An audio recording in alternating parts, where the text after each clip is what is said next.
السلام علیکم ناظرین، میں ہوں اشرف علی نسیم اور آپ دیکھ رہے ہیں learning point YouTube channel. Video شروع کرنے سے پہلے ایک گزارش ہے کہ پلیز اس چینل کو سبسکرائب کر لیں اور ویڈیو کو لائک کر کے کمنٹ میں اپنی قیمتی رائے سے ضرور آگاہ کریں۔ بیل آئیکن کے نشان کو دبانا مت بھولیے گا تاکہ ہر اپلوڈ ہونے والی نئی ویڈیو سب سے پہلے آپ تک پہنچ پائے۔ عزیز طلباء طالبات، آج ہم اسلامیات لازمی کے حصہ القرآن سے سورۃ الاحزاب کی آیت نمبر 1 تا 5 کا ترجمہ اور تشریح پڑھیں گے۔ عزیز طلباء طالبات، آئیے آج کے سبق کا آغاز کرتے ہیں۔ آیت نمبر 1، پہلے آیت نمبر 1 کی تلاوت کرتے ہیں۔ بسم اللہ الرحمن الرحیم۔ یا ایہا النبی اتق اللہ ولا تطع الکافرین والمنافقین ان اللہ کان علیما حکیما۔ اب اس آیت کریمہ کا لفظی ترجمہ کرتے ہیں۔ یا ایہا النبی، اے نبی صلی اللہ علیہ وسلم، اتق اللہ، اللہ تعالیٰ سے ڈریے، ولا تطع، اور اطاعت نہ کریں، الکافرین، کافرین کی، والمنافقین، اور منافقین کی، ان اللہ، بے شک اللہ تعالیٰ، کان ہے، علیمن، جاننے والا، حکیمن، حکمت والا۔ اب اس آیت کریمہ کا بامحاورہ ترجمہ کرتے ہیں۔ یا ایہا النبی اتق اللہ، اے پیغمبر خدا سے ڈرتے رہنا، ولا تطع الکافرین والمنافقین، اور کافروں اور منافقوں کا کہا نہ ماننا، ان اللہ کان علیما حکیما، بے شک خدا تعالی جاننے والا اور حکمت والا ہے۔ اے پیغمبر صلی اللہ علیہ وسلم، خدا سے ڈرتے رہنا اور کافروں اور منافقوں کا کہا نہ ماننا، بے شک خدا جاننے والا اور حکمت والا ہے۔ عزیز طلبہ طالبات، آئیے اب آیت نمبر 1 کی تشریح کرتے ہیں۔ علماء مفسرین نے اس آیت کریمہ کا مفہوم دو طرح سے بیان کیا ہے۔ بعض مفسرین کا یہ کہنا ہے کہ اہل مکہ میں سے ولید بن مغیرہ اور شیبہ بن ربیعہ نے حضور صلی اللہ علیہ وسلم کو یہ پیشکش کی کہ اگر آپ دین اسلام یعنی دین حق سے پھر جائیں تو ہمارے پاس جتنا بھی مال ہے ہم آپ کو نصف یعنی آدھا مال دے دیں گے۔ اور دوسری طرف مدینہ میں منافقین اور یہودیوں نے بھی آپ صلی اللہ علیہ وسلم کو دھمکی دی کہ اگر آپ اپنے سابقہ دین کی طرف نہ آئے تو ہم آپ کو نعوذ باللہ قتل کر دیں گے۔ تو اللہ تعالیٰ نے یہ آیت اس ضمن میں نازل فرمائی۔ بعض مفسرین یہ کہتے ہیں کہ جب آپ صلی اللہ علیہ وسلم کو وحی کے ذریعے حضرت زینب رضی اللہ تعالی عنہا، جو حضرت زید بن حارثہ کی سابقہ بیوی تھی، سے نکاح کا اشارہ ملا تو آپ صلی اللہ علیہ وسلم کے سامنے وہ سارے خطرات نظر آنے لگے کہ دشمن یہ طعنہ دیں گے کہ دیکھو اس نے اپنی بہو سے نکاح کر لیا ہے، حالانکہ یہ خود ہی بہو سے نکاح کرنا حرام بتاتا ہے۔ غالباً طعن و تشنیع کے انہی خطرات کے پیش نظر آپ صلی اللہ علیہ وسلم حضرت زید کو بار بار منع کرتے تھے کہ حضرت زینب کو طلاق نہ دیں۔ تو اس پس منظر میں اس سورت کی یہ ابتدائی آیت نازل ہوئی۔ اللہ تعالیٰ نے براہ راست اپنے نبی صلی اللہ علیہ وسلم کو اس آیت میں خطاب کرتے ہوئے فرمایا کہ اے نبی صلی اللہ علیہ وسلم، تمہیں ان کافروں اور منافقوں سے ڈرنے کی بالکل بھی ضرورت نہیں ہے اور نہ ہی آپ ان کی باتوں پر کان دھریں۔ ڈرانے کے لائق تو صرف اللہ تعالیٰ کی ذات ہے، یعنی اللہ تعالیٰ کی ذات سے ہی صرف ڈرنا چاہیے۔ تم بھی صرف اللہ تعالیٰ کی ذات سے ڈرو اور اللہ تعالیٰ کی نازل کردہ وحی کی اطاعت کرو۔ اللہ تعالیٰ اپنے احکام کی حکمت خوب جانتا ہے کہ اللہ تعالیٰ جو حکم دے رہے ہیں حضرت زینب سے نکاح کرنے کا، تو یہ حکم کیوں دے رہے ہیں، اس کی حکمت اللہ تعالیٰ خوب جانتے ہیں۔ اور اگر یہ لوگ اس نکاح کے رد عمل میں شور و غوغا کریں گے تو اللہ تعالیٰ کے علم میں یہ بات بھی ہے اور اللہ تعالیٰ اس سے پوری طرح باخبر ہے۔ آیت نمبر 2۔ عزیز طلبہ طالبات، سب سے پہلے آیت نمبر 2 کی تلاوت کرتے ہیں۔ بسم اللہ الرحمن الرحیم۔ واتبع ما یوحى الیک من ربک ان اللہ کان بما تعملون خبیرا۔ آئیے اب اس آیت کریمہ کا لفظی ترجمہ کرتے ہیں۔ واتبع، اور پیروی کیجئے، ما یوحى، جو وحی کی جاتی ہے، الیک، آپ کی طرف، من ربک، آپ کے رب کی طرف سے، ان اللہ، بے شک اللہ تعالی، کان ہے، بما تعملون اس کے ساتھ جو تم عمل کرتے ہو، خبیرہ خبردار۔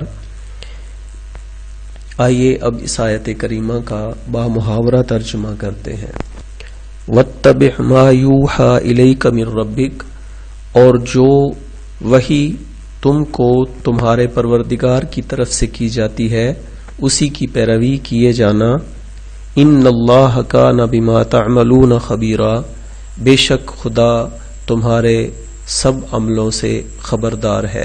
اب اس آیت کا مکمل ترجمہ کرتے ہیں۔ اور جو کتاب تم کو تمہارے پروردگار کی طرف سے وحی کی جاتی ہے اسی کی پیروی کیے جانا، بے شک خدا تمہارے سب عملوں سے خبردار ہے۔ عزیز طلبہ طالبات، آئیے اب اس آیت کریمہ کی تشریح کرتے ہیں۔ اس آیت کریمہ میں نبی صلی اللہ علیہ وسلم کو اللہ تعالیٰ نے ہدایت فرمائی ہے کہ کافر لوگ اور شرپسند لوگ جتنی بھی شرانگیزیاں کر رہے ہیں آپ نے ان کی طرف بالکل بھی توجہ نہیں دینا ہے۔ اللہ تعالیٰ کی طرف سے جو بھی احکامات نازل کیے جا رہے ہیں آپ نے ان کی اتباع اور پیروی کرنا ہے، کیونکہ انسان کی اصل جو کامیابی اور بھلائی ہے وہ اللہ تعالیٰ کے احکامات پر عمل کرنے میں ہے۔ اس لیے اللہ تعالیٰ نے ارشاد فرمایا کہ نبی صلی اللہ علیہ وسلم آپ نے کفار و منافقین کی ان باتوں میں نہیں آنا ہے، آپ ان کی باتیں بالکل بھی نہ مانیں، آپ بس اللہ تعالیٰ کی طرف سے جو وحی نازل کی جاتی ہے آپ خود بھی اس کی پیروی کریں اور صحابہ کرام کو بھی اس وحی کی اتباع کرنے کی تلقین کریں۔ چونکہ اس خطاب میں صحابہ کرام اور عام مسلمان بھی شامل ہیں، اس لیے اس آیت کے آخر میں بما تعملون جمع کا صیغہ استعمال کیا گیا ہے، یعنی گویا تنبیہ کر دی گئی ہے کہ مسلمانوں میں سے جو لوگ نبی صلی اللہ علیہ وسلم کے ساتھ عقیدت رکھتے ہیں اور ثابت قدم رہتے ہیں تو انہیں بھی شکوک و شبہات سے بچنا چاہیے، اور اللہ تعالیٰ ہر قسم کے حالات کو جاننے والا ہے۔ کفار اور منافقین مسلمانوں کو بدنام کرنے کے لیے جتنی بھی کوشش کریں گے تو اللہ تعالیٰ اسے بھی جانتا ہے اور وہ سب کچھ اللہ تعالیٰ کے علم میں ہے، اس لیے تمام مسلمانوں کو گھبرانے کی کوئی ضرورت نہیں ہے، اور جو شخص جتنا بھی اور جیسا بھی عمل کرے گا اللہ تعالیٰ اس کے مطابق اس کو جزا اور سزا دیں گے۔ آیت نمبر 3۔ عزیز طلبہ طالبات، سب سے پہلے آیت نمبر 3 کی تلاوت کرتے ہیں۔ بسم اللہ الرحمن الرحیم وتوکل علی اللہ وکفی باللہ وکیلا۔ اب اس آیت کریمہ کا لفظی ترجمہ کرتے ہیں۔ وتوکل، اور بھروسہ کیجئے، اللہ اللہ تعالیٰ پر، وکفا، اور کافی ہے، باللہ اللہ تعالیٰ، وکیلا، کارساز۔ اب اس آیت کریمہ کا بامحاورہ ترجمہ کرتے ہیں۔ وتوکل علی اللہ، اور خدا پر بھروسہ رکھنا، وکفا باللہ وکیلا، اور خدا ہی کارساز کافی ہے۔ آئیے اب اس آیت کریمہ کی تشریح کرتے ہیں۔ اس آیت کریمہ میں نبی صلی اللہ علیہ وسلم کو اللہ تعالیٰ نے تسلی دی ہے کہ اے نبی صلی اللہ علیہ وسلم، کافر اور منافق لوگ جتنی بھی شرانگیزیاں کر رہے ہیں، الٹی سیدھی جو بھی تجاویز آپ کو دے رہے ہیں، آپ ان پر بالکل بھی توجہ نہ دیں، اور آپ وحی الہی کے مطابق دین اسلام کی تبلیغ میں آپ مصروف رہیے اور اللہ تعالیٰ کی ذات پر مکمل بھروسہ رکھیں۔ اللہ تعالیٰ انشاءاللہ خود ہی سارے معاملات کو ٹھیک کر دے گا۔ اے نبی صلی اللہ علیہ وسلم، پہلے بھی آپ کا یہی معمول تھا اور آپ نے آئندہ بھی اسی معمول کے مطابق صرف ایک اللہ تعالیٰ سے ڈرنا ہے اور کافروں اور منافقوں کی باتوں کی طرف بالکل بھی توجہ نہیں دینا ہے۔ کافر اور منافق لوگ اکٹھے ہو کر چاہے جتنی بڑی طاقت کیوں نہ بنا لیں، آپ نے بس اللہ تعالیٰ کی ذات پر ہی بھروسہ رکھنا ہے، کیونکہ اللہ تعالیٰ آپ کے ساتھ ہے اور انشاءاللہ تعالیٰ آپ کا ایک بال بھی بیکا نہیں کر سکیں گے یہ کافر لوگ، اور اللہ تعالیٰ آپ کے لیے کارساز کافی ہے۔ آیت نمبر 4۔ عزیز طلبہ طالبات، سب سے پہلے آیت نمبر 4 کی تلاوت کرتے ہیں۔ بسم اللہ الرحمن الرحیم ما جعل اللہ لرجل من قلبین فی جوفہ وما جعل ازواجکم اللائی تظاہرون منہن امہاتکم وما جعل ادعیاءکم ابناءکم ذالکم قولکم بافواہکم واللہ یقول الحق وہو یہدی السبیل۔ آئیے اب اس آیت کریمہ کا لفظی ترجمہ کرتے ہیں۔ ما جعل نہیں بنایا اللہ تعالیٰ نے لرجل کسی شخص کے من قلبین دو دلوں سے فی جوفہ اس کے پہلو میں اس کے دھڑ میں، وما جعل اور نہیں بنایا ازواجکم تمہاری بیویوں کو، اللائی جن کو تظاہرون منہن تم ظہار کرتے ہو ان سے، امہاتکم تمہاری مائیں، وما جعل اور نہیں بنایا ادعیاکم تمہارے لے پالکوں کو، ابناکم تمہارے بیٹے، ذالکم یہ قولکم تمہاری باتیں ہیں، بافواہکم تمہارے منہ کی، واللہ اور اللہ تعالیٰ یقول کہتا ہے الحق سچی بات، وہ اور وہ یہدی السبیل سیدھا راستہ دکھاتا ہے۔ آئیے اب اس آیت کریمہ کا بامحاورہ ترجمہ پڑھتے ہیں۔ ما جعل اللہ لرجل من قلبین فی جوفہ، خدا نے کسی آدمی کے پہلو میں دو دل نہیں بنائے، وما جعل ازواجکم اللائی تظاہرون منہن امہاتکم، اور نہ تمہاری عورتوں کو جن کو تم ماں کہہ بیٹھتے ہو تمہاری ماں بنایا ہے، وما جعل ادعیاءکم ابناءکم، اور نہ تمہارے لے پالکوں کو تمہارے بیٹے بنایا، ذالکم قولکم بافواہکم، یہ سب تمہارے منہ کی باتیں ہیں، واللہ یقول الحق، اور خدا تو سچی بات فرماتا ہے، وہ یہدی السبیل، اور وہی سیدھا راستہ دکھاتا ہے۔ اب اس آیت کریمہ کا بامحاورہ ترجمہ مکمل سنیے۔ خدا نے کسی آدمی کے پہلو میں دو دل نہیں بنائے، اور نہ تمہاری عورتوں کو جن کو تم ماں کہہ بیٹھتے ہو تمہاری ماں بنایا، اور نہ تمہارے لے پالکوں کو تمہارے بیٹے بنایا، یہ سب تمہارے منہ کی باتیں ہیں، اور خدا تو سچی بات فرماتا ہے اور وہی سیدھا راستہ دکھاتا ہے۔ عزیز طلبہ طالبات، آئیے اب اس آیت کریمہ کی تشریح کرتے ہیں۔ آیت کریمہ کی تشریح سے پہلے اس آیت کریمہ میں استعمال کیے گئے دو الفاظ کی وضاحت کرنا چاہتا ہوں۔ تظاہرون، تم زہار کرتے ہو، زہار کسے کہتے ہیں؟ اگر کوئی شخص اپنی بیوی سے یہ جملہ کہہ دے کہ تم میرے لیے میری ماں کی پشت کی طرح ہو، یعنی میں نے تم کو اپنے اوپر ماں کی پشت کی طرح حرام کر لیا ہے، تو ایسا جملہ کہنا یا ایسی بات کہنا زہار کہلاتا ہے۔ اہل عرب میں یہ طریقہ تھا کہ اگر کوئی شخص اپنی بیوی سے زہار کرتا، یعنی یہ جملہ کہتا کہ تم میرے لیے میری ماں کی پشت کی طرح ہو، تو وہ بیوی اس پر ہمیشہ کے لیے حرام ہو جاتی تھی۔ اسلام کی تعلیمات کے مطابق یہ جملہ بولنا گناہ ہے، اور اس گناہ سے توبہ کر لی جائے تو اللہ تعالیٰ اسے معاف فرما دیں گے۔ اور اس کے بارے میں حکم یہ ہے کہ ایسا جملہ بولنا یہ ایک طرح کی قسم ہے، اور اس قسم سے بیوی کے ساتھ جو میاں بیوی والے تعلقات ہوتے ہیں وہ رک جاتے ہیں، لیکن زہار کرنے کے بعد بیوی سے دوبارہ تعلقات بحال ہو سکتے ہیں، یعنی رجوع ہو سکتا ہے، میاں بیوی والے تعلقات بحال ہو سکتے ہیں، لیکن اس کے لیے کفارہ ادا کرنا ضروری ہوتا ہے۔ کفارہ میں سب سے پہلے تو غلام آزاد کرنا ہوتا ہے، اگر گنجائش نہیں ہے تو پھر 2 مہینے متواتر روزے رکھنا ہوتے ہیں، اگر اس کی بھی استطاعت نہیں ہے تو پھر 60 مسکینوں کو 2 وقت جو ہے وہ پیٹ بھر کر کھانا کھلایا جاتا ہے۔ تو اس طریقے سے کفارہ ادا ہو جاتا ہے، اور کفارہ ادا ہونے کے بعد میاں بیوی کے جو تعلقات ہوتے ہیں وہ بحال ہو جاتے ہیں۔ اس کے بعد دوسرا لفظ ہے ادعیاء۔ ادعیاء کا مطلب ہے منہ بولے بیٹے۔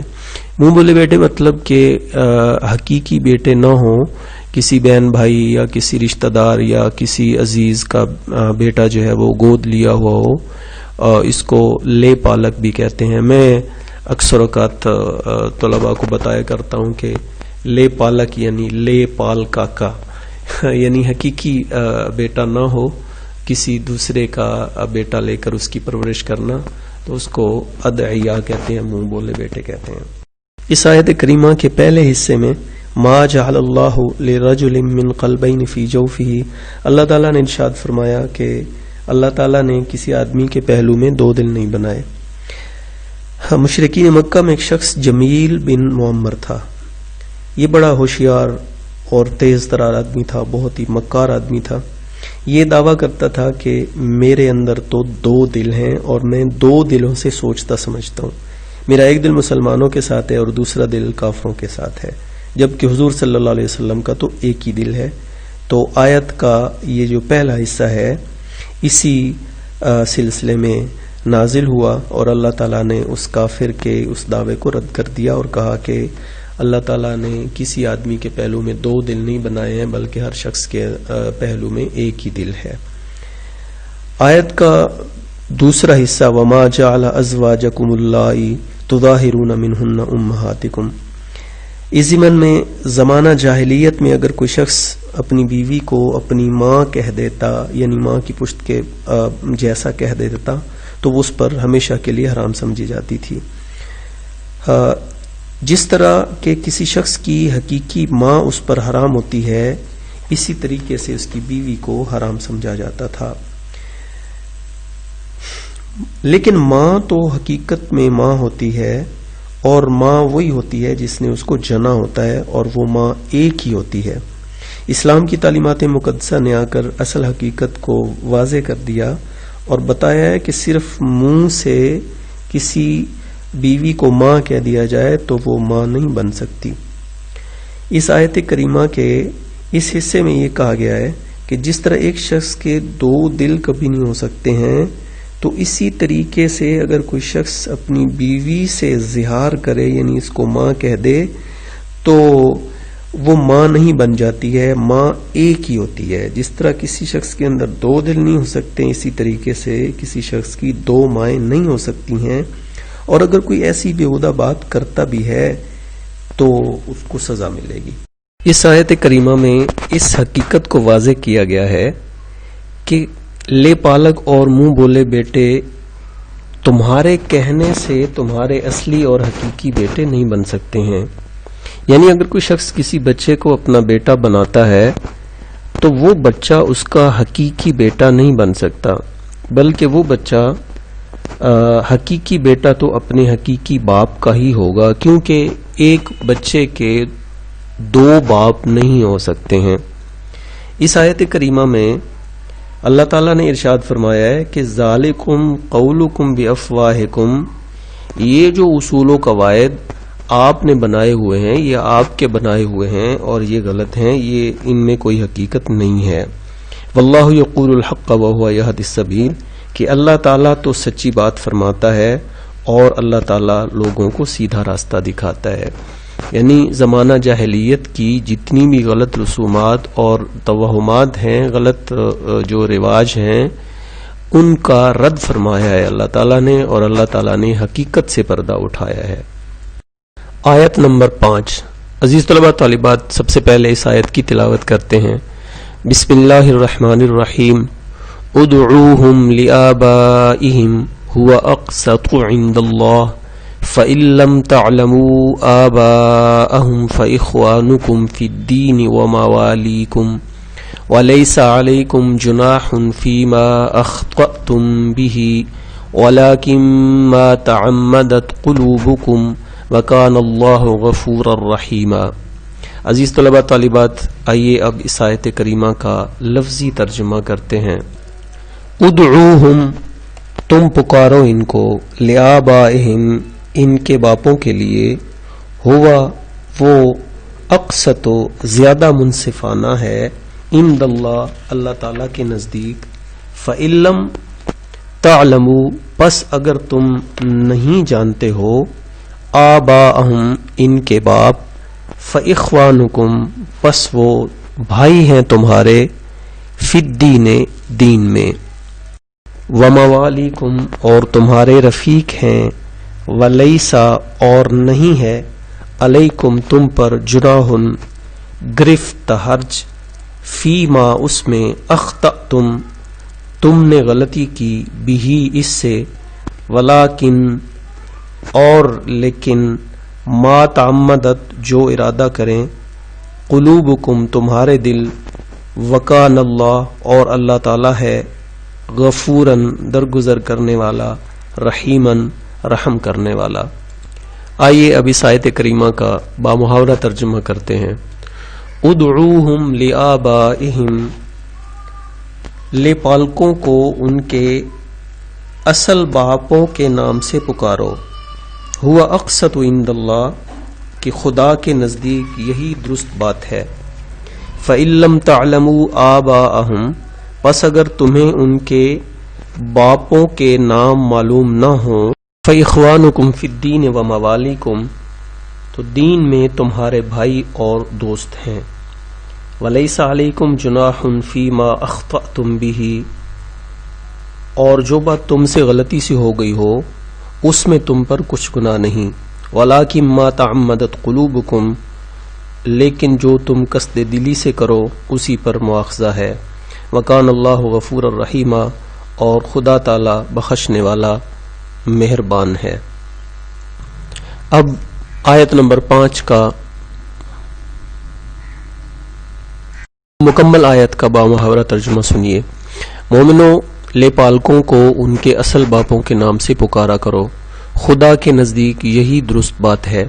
اگر تم کو ان کے باپوں کے نام معلوم نہ ہوں تو دین میں تمہارے بھائی اور دوست ہیں، اور جو بات تم سے غلطی سے ہو گئی ہو اس میں تم پر کچھ گناہ نہیں، لیکن جو قصد دلی سے کرو اسی پر مواخذہ ہے، اور خدا بخشنے والا مہربان ہے۔ آئیے اب آیت نمبر 5 کی تشریح پڑھتے ہیں۔ آیت کے پہلے حصے میں ادعوہم لآبائہم ہوا اقسط عند اللہ، اس حصے میں لے پالکوں کو ان کے حقیقی باپوں کی نسبت پکارنے کی ہدایت دی گئی ہے۔ حضرت زید بن حارثہ آپ صلی اللہ علیہ وسلم کے غلام تھے، جسے آپ صلی اللہ علیہ وسلم نے آزاد کر کے اپنا لے پالک بیٹا یعنی متبنہ بنا لیا تھا۔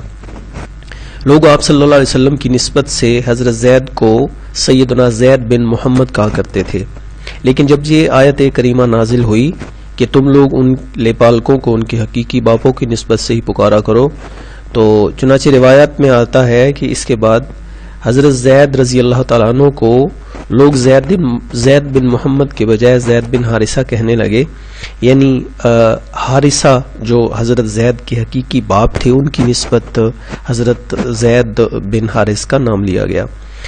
گویا اس آیت کریمہ میں یہ تعلیم دی جا رہی ہے کہ لوگ اپنے ان منہ بولے بیٹوں کو ان کے حقیقی باپوں کی نسبت سے ہی پکارا کریں، تاکہ ان کا جو اصل نسب ہے یعنی اصل باپ کی طرف جو ان کا نسبی ایک تعلق اور رشتہ ہے وہ باقی رہے۔ آیت کے دوسرے حصے میں فَإِن لَّمْ تَعْلَمُوا آبَاءَهُمْ فَإِخْوَانُكُمْ فِي الدِّينِ وَمَوَالِيكُمْ، لے پالک کے باپ کا پتہ نہ ہو تو اس بارے میں کیا حکم ہے یہ بتایا گیا ہے۔ آیت میں ارشاد فرمایا گیا ہے کہ اگر تم لوگوں کو ان کے باپ معلوم نہ ہوں تو وہ تمہارے دینی بھائی اور تمہارے دینی دوست ہیں۔ چنانچہ روایات میں آتا ہے کہ اس آیت کے نازل ہونے کے بعد حضور صلی اللہ علیہ وسلم نے حضرت زید کو فرمایا کہ انت اخونا و مولانا، یعنی تم ہمارے بھائی اور ہمارے دوست ہو۔ پھر فرمایا گیا کہ اگر تمہیں ان کے باپوں کے بارے میں کچھ پتہ نہ ہو کہ ان کے باپ کون ہیں تو ایسی صورت میں یہ لے پالک تمہارے دینی بھائی اور دوست ہیں، یعنی ان کی حیثیت دینی بھائی اور مولا ہی کی قرار پائے گی، لیکن ان کو سلبی بیٹے ہونے کی حیثیت یعنی حقیقی بیٹے ہونے کی حیثیت کسی بھی طرح سے حاصل نہیں ہوگی۔ آیت کے تیسرے حصے میں وَلَيْسَ عَلَيْكُمْ جُنَاحٌ فِي مَا أَخْطَأْتُمْ بِهِ وَلَٰكِن مَّا تَعَمَّدَتْ قُلُوبُكُمْ وَكَانَ اللَّهُ غَفُورًا رَحِيمًا میں اللہ تعالیٰ کی صفت بخشش اور رحمت کا ذکر کیا گیا ہے۔ اللہ تعالیٰ بخشنے والے اور انتہائی مہربان ہیں، پس وہ صرف خطا اور قصور کو بخش دینے پر ہی اکتفا نہیں فرماتے، بلکہ اللہ تعالیٰ اپنی رحمتوں سے بھی نوازتے ہیں، کیونکہ غفور اور رحیم کی جو صفت ہے یہ باقی تمام صفات پر غالب صفت ہے۔ اس معاملے میں اب تک لوگوں جو غلطیاں تم سے جہالت کی وجہ سے سرزد ہوئی ہیں تو اللہ تعالیٰ سے معافی مانگ لو، تو اللہ تعالیٰ ان غلطیوں پر کوئی مواخذہ نہیں فرمائے گا، کیونکہ اللہ تعالیٰ غفور الرحیم ہے۔ لیکن اس تنبیہ و تذکیر کے بعد جس نے اس غلط بات پر اصرار کیا، یعنی اپنی اس جہالت کی بنا پر کی گئی غلطی پر اٹا رہا، اس پر ضد کی اور اس کو بار بار دہراتا رہا، تو یہ معاملہ الگ ہے، اور اس قسم کی نوعیت جو ہے وہ غلطی کی نہیں ہے بلکہ یہ جرم کہلائے گا، کیونکہ ایسی چیز جو تمہارے دلوں کے قصد اور ارادے سے کی جاتی ہے تو وہ غلطی نہیں بلکہ جرم کہلاتی ہے۔ اور انصاف کا تقاضا یہ ہے کہ جو غلطی کرتا ہے اس کو معافی دی جائے، اور جو جرم کرتا ہے تو اس سے مواخذہ کیا جائے، یعنی اس کو اس کے جرم کے برابر سزا دی جائے۔ عزیز طلبہ طالبات، اس کے ساتھ ہی ہمارا آج کا سبق مکمل ہوا۔ آج ہم نے اسلامیات لازمی کے حصہ القرآن سے سورۃ الاحزاب کی آیت نمبر 1 تا 5 کا ترجمہ اور تشریح پڑھی ہے۔ ناظرین، مجھے امید ہے کہ آج کی ویڈیو آپ کو پسند آئی ہوگی۔ بس آپ ایک چھوٹا سا کام یہ کریں کہ اس ویڈیو کو آپ لائک کریں اور اس کو شیئر کریں۔ ہو سکتا ہے آپ کے ایک شیئر سے کسی کی زندگی سنور جائے اور کسی کا بھلا ہو جائے۔